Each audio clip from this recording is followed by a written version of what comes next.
The presidents of the Royal Colleges of Surgeons, Nursing, Physicians and GPs have signed an open letter in the British Medical Journal saying urgent action is needed to prevent further loss of life. This comes as the Prime Minister announces the biggest easing of the lockdown in England to date. From the 4th of July, hairdressers, pubs, restaurants and hotels will reopen.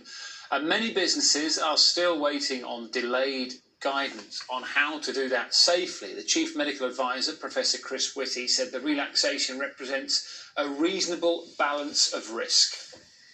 Lancashire Police have concluded that no criminal offences were committed by the fans who paid for a plane to fly over Manchester City's Etihad Stadium, towing a banner saying White Lives Matter Burnley on Monday night. Burnley players condemned the stunt, saying it left them feeling ashamed and embarrassed. Blackpool Airport says it has now suspended banner towing flights. And those are some of the main stories. It's back to the normal GP appointment of the day. This is one of my favourite parts of the programme.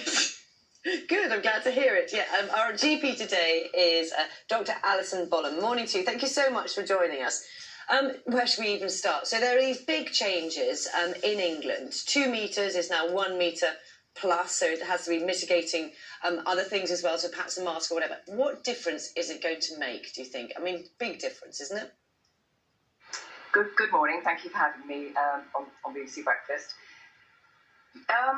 It's a big change, isn't it? I think the first thing I would really like to say is that actually it's still 2 metres if you can. Can we try and remember that? So it's 2 metres and then 1 metre with mitigations, as you mentioned, i.e. hand washing, face covering. And I think that's really important for us to all remember. Right, so you'd say that's important to remember. Do you think people will be, somewhat confused? They can now, for example, people can go to a pub, they can go to a restaurant. Yes, I think people need to be careful with that. And I think that businesses will be still putting in place it possible for people to try and maintain that social distance. The important thing also, isn't it, is if you are 1 metre away, it's about your whether you're face to face is very different to being side to side, or and how long you are face to face, talking directly at somebody, perhaps laughing with them, which perhaps generates more aerosol.